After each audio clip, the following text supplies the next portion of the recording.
দেখেন কি ঝরঝরা পোলাও।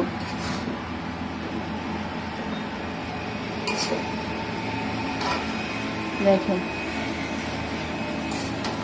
আরো ডিটেলসে দেখানো যাবে কিনা, আমি আরো ডিটেলসে দেখাবো একটু পরে, দাঁড়ান। এখন এটা আলুটা মোটামুটি সিদ্ধ হলে পরে পানি দিয়ে দিব। এখানে হচ্ছে চিংড়ি মাছের ভুনা, আর এইখানে আমি বানাচ্ছি চাপা শুটকির ভর্তা। আজকে আমি বানিয়েছি কাঁচামরিচ দিয়ে, আজকে শুকনো মরিচ দিইনি। আজকে খুব মনে হচ্ছিল যে একটু কাঁচামরিচের ভর্তা বানিয়ে খাই। ভাত আমার মাখা শেষ। কেউ খাবেন নাকি দেখেন তো, খান। আজ হচ্ছে শুক্রবার, আজকে একটু গরুর মাংস পাতলা ঝোল রান্না করব আলু দিয়ে, আর হচ্ছে একটু ঝরঝরে পোলাও রান্না করব। তো আমি কিভাবে রান্না করি সেটা আজকে আমি আপনাদেরকে একটু দেখাবো। চলেন তাহলে আমরা রান্না শুরু করি। এখন আমি পোলাও রান্না করব, তো তার জন্য আমি এখানে 2টা তেজপাতা দিয়ে দিচ্ছি, 2টা তেজপাতা, 2টা দারচিনি, আর হচ্ছে এখানে 4টার মতো এলাচ আমি দিয়ে দিচ্ছি এখানে। এটাকে আমি সুন্দর করে একটু লাল হওয়া পর্যন্ত অপেক্ষা করব। এইটা আমার একটু লাল লাল হয়ে গেছে। এখন আমি এখানে হাফ বাটির মতো পেঁয়াজ নিয়েছি, এটাকে আমি এখন দিয়ে দিব। আমি একটু বেশি দিচ্ছি এই কারণে, কারণ আমার কাছে বেরেস্তা নেই, আমি এখন আর বেরেস্তা করে রাখি না। এখন আমি সরাসরি পোলাওটাকে পেঁয়াজটাকে খুব সুন্দর করে লাল লাল করে বেরেস্তার মতো ভেজে তারপরে আদা রসুন বাটা যা আছে সেগুলো দিয়ে দিই। তাহলে আর আমার বেরেস্তার যে ফ্লেভার এক্সট্রা করে দেওয়া লাগে ওইটা আর দেওয়া লাগে না। আর একবার বেরেস্তা করলে কিন্তু অনেক দিন ভালো থাকে। আপনি বেরেস্তা একদম ঝরঝরা করে নামিয়ে ফ্রিজে রেখে দিবেন, দেখবেন আপনার বেরেস্তা 1 মাস 2 মাস আপনি যতদিন না খাবেন নষ্ট হবে না। দেখেন আমার পেঁয়াজটা কিন্তু এরকম লাল লাল করে ভেজে নেওয়া শেষ। এখন আমি এটার ভিতরে দেব আদা রসুন বাটা। এখানে আমি প্রায়, দেখেন এটা তো পানি দিয়ে আমি ব্লেন্ড করেছি, তাই মনে হবে যে অনেকগুলো দিচ্ছি, আসলে অনেকগুলো না। এখানে প্রায় আধা চামচের মতো আমি আদা বাটা দিলাম। আর এখন আমি দিব এটার ভিতরে রসুনের পেস্ট। দেখেন এখানে আমি এই যে অনেকগুলো পানি দিয়ে আমি ব্লেন্ড করেছি, মনে হচ্ছে যে অনেক রসুন, আসলে তা না। এখানে আমি আধা চামচের মতো রসুনের পেস্ট দিলাম। এখন এটাকে আমি সুন্দর করে ভেজে নেব।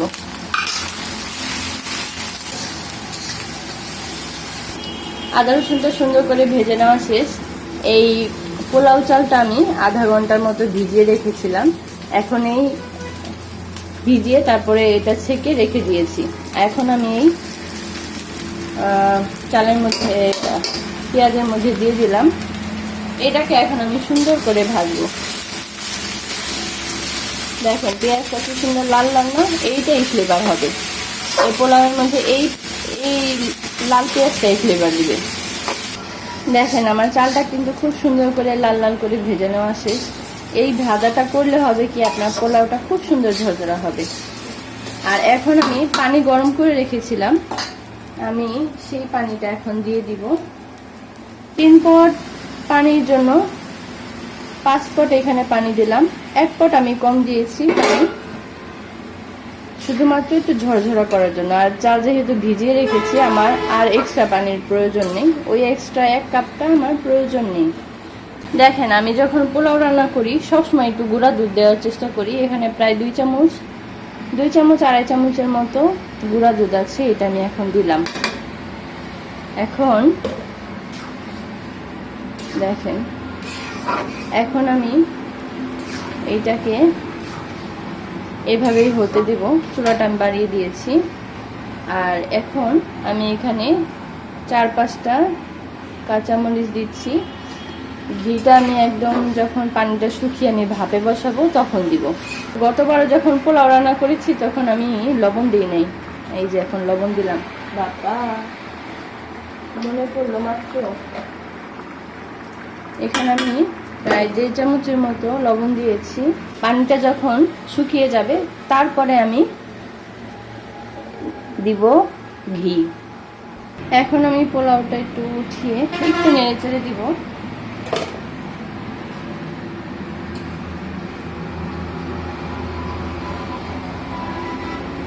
দেখেন কি ঝরঝরা, কিভাবে দেখাই। এখনো কিন্তু আমার পোলাও হয় নাই, এখনো আমি ভাপ শেষ হয় নাই। আমি অর্ধেক ভাপ থেকে উঠায় একটু জাস্ট নেড়ে চেড়ে দিচ্ছি, কারণ এখানে এখন আমি ঘি দিব। দেখেন আমার পানি কিন্তু সব শেষ, সব শুকায় শেষ। এখন আমি এটার ভিতরে ঘিটা দিব। দেখেন এখানে আমি ঘি নিয়েছি। এখন আমি এখান থেকে 2-3 চামচের মতো আমি ঘি দিয়ে দিব।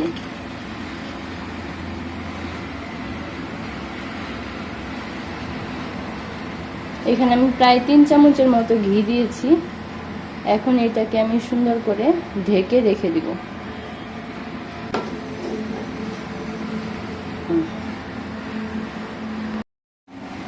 দেখেন আমি কিন্তু আরো 5 থেকে 6 মিনিট এভাবে রেখেছিলাম। এখন আমার পোলাওটা একদম রান্না হয়ে গেছে। এখন আমি চুলাটা বন্ধ করে দিব। এই যে আমি এখন চুলাটা বন্ধ করে দিলাম। দেখেন কি ঝরঝরা পোলাও।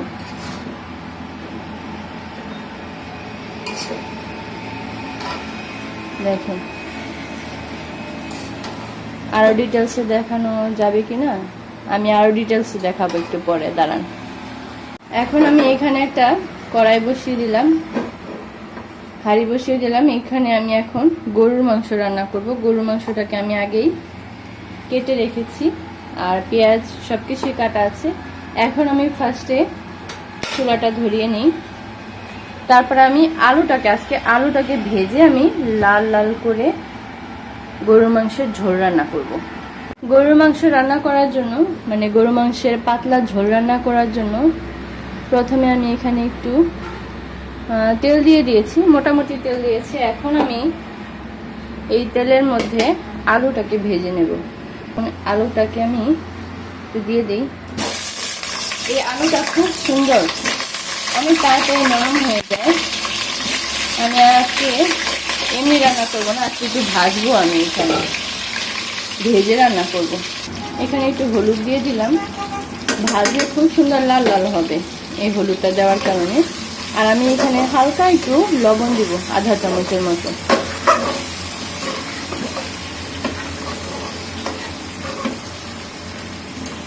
ঠিক আধা চামচের মতো আমি এখানে একটু লবণ দিয়ে দিচ্ছি। এখন আমি এটা চুলাটা বাড়িয়ে দিয়ে লাল লাল করে ভেজে তাড়াতাড়ি উঠিয়ে ফেলবো।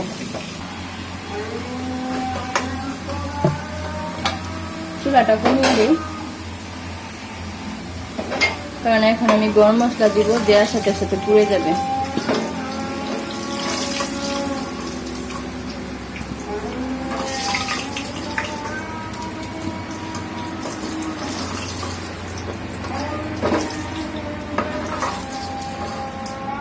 এই যে আলুটাকে আমি এইভাবে ভেজেছি। এখন আমি এটার ভিতর গরম মশলা দিয়ে দিচ্ছি। এখানে সেম আমি 2টা তেজপাতা, 2টা দারচিনি, এলাচ 4টা, এগুলো আমি দিয়ে দিচ্ছি। আমি সাথে দিব 2টা লবঙ্গ। এই যে 2টা লবঙ্গ আমি এখানে দিচ্ছি।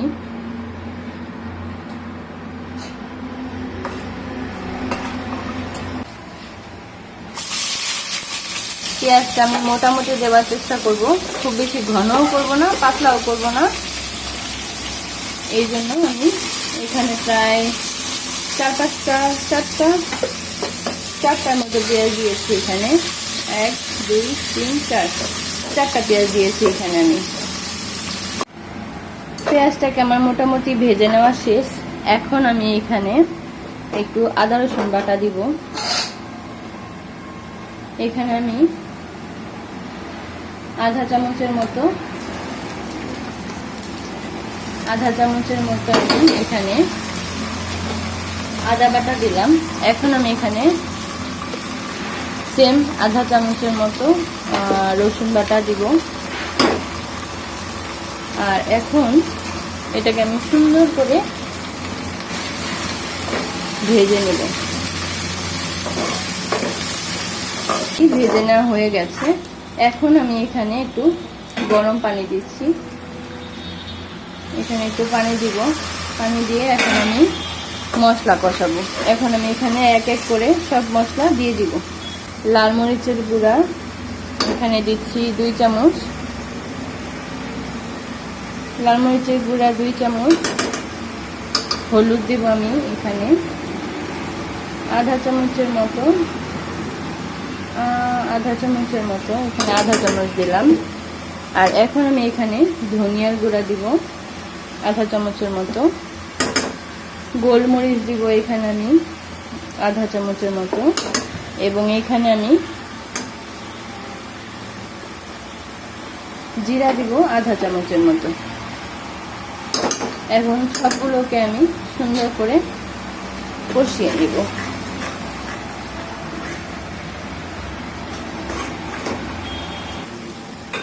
এখন এখানে আমি আর একটু পানি দিব। পানি দিয়ে এখন খুব সুন্দর করে আমি এটা কষিয়ে নিই। আবার এরপরে এটা কষানো শেষ হলে আমি সুন্দর করে এখানে মাংস দিয়ে, মাংসটা সুন্দর নরম হলে, সিদ্ধ হলে তারপর আমি আলুটা দিয়ে দিব। এখন আমি এখানে 2 চামচের মতো লবণ দিচ্ছি। আমি জানি না আমি কেন লবণ দিতে ভুলে যাই।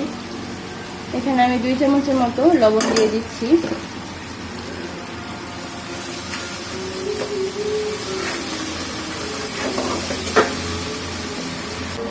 এখন আমি এখানে কেটে রাখা মাংসগুলো দিয়ে দিচ্ছি।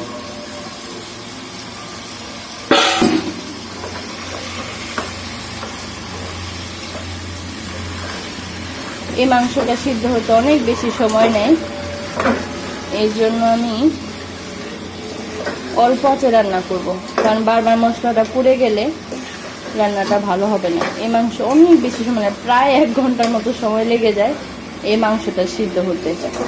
দেখেন, প্রথমে আমি এখানে একটু শুটকি ভর্তা করব, যার কারণে আমি এখানে একটু শুটকি নিয়েছি। এই যে শুটকিটা আমি এখন এই তেলের মধ্যে দিয়ে দিব। এক পাশে আমি শুটকি ভাজবো, এক পাশে আমি কাঁচামরিচ দিলাম, আর আরেক পাশে আমি একটু রসুন দিয়ে দিব। আজকে একটু কাঁচামরিচ দিয়ে ভর্তা বানাবো।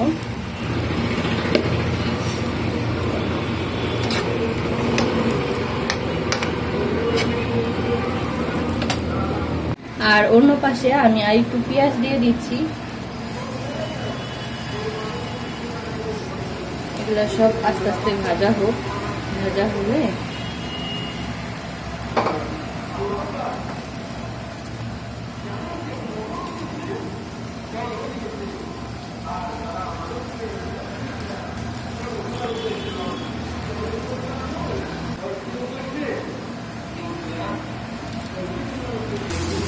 আমার এখানে শুটকিটা ভেজে নেওয়া শেষ। এখন আমি এটাকে তুলে রেখে দিব, বাকিগুলো ভাজবো। এখন আমি মরিচটাকে, রসুনটাকে আলাদা ভাজবো, এই কারণ এইগুলো আমি একদম ভর্তা করে ফেলবো। আর এইটা একটু আস্তে আস্তে থাকবে, আমি জাস্ট থেতো করে শুটকির সাথে মিশিয়ে দিব। আর ঠিক এইগুলোকে আমি সুন্দর করে ভর্তা বানিয়ে ফেলবো বেটে। আমার পেঁয়াজ আর মরিচ, রসুন এগুলো একদম ভেজে নেওয়া শেষ।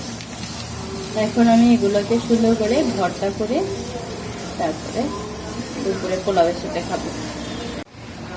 এই যে নরমালি এখানে মাংসটা মোটামুটি সিদ্ধ হয়ে গেছে। এখন আমি আলুটা দিয়ে দিলাম, দিয়ে এখন এটা আলুটা মোটামুটি সিদ্ধ হলে পরে পানি দিয়ে দিব।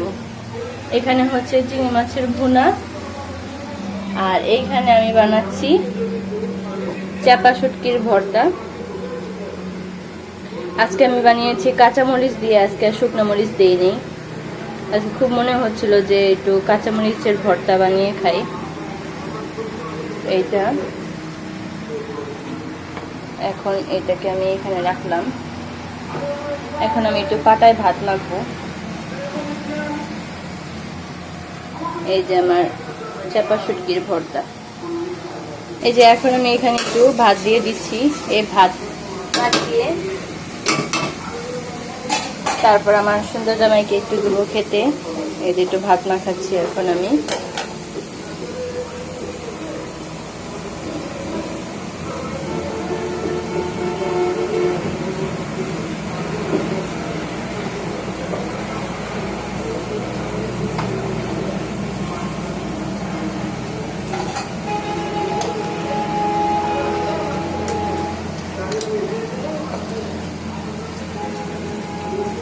এই যে ভাত আমার মাখা শেষ। কেউ খাবেন নাকি দেখেন তো, খান। লবণ টবণ ঠিক আছে?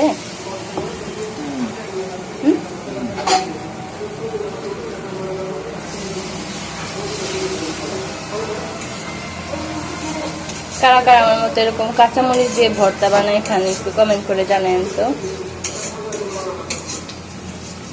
এই যে না,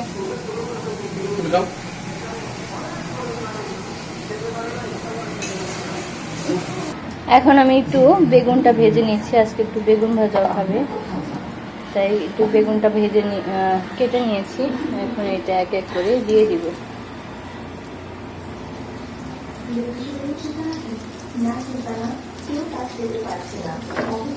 এটাকে ভেজে নিই আমি আগে। এই যে আমার বেগুন ভাজাটাও একদম পারফেক্টলি হয়ে গেছে। তো এখানে চিংড়ি মাছের ভুনা করা হলো। এখানে হচ্ছে লেবু আর কাঁচামরিচ, এই হচ্ছে শুটকি ভর্তা, আর বেগুন ভাজা। এই দেখেন একদম ঝরঝরা পোলাও। দেখেন এই যে কি সুন্দর গরুর মাংস, আমি একটু দেখাই। এই দেখেন কি সুন্দর পাতলা ঝোল মাংস। কই এই যে মাংস, এই দেখেন কি সুন্দর পাতলা ঝোল রান্না করছি। ঠিক আছে তাহলে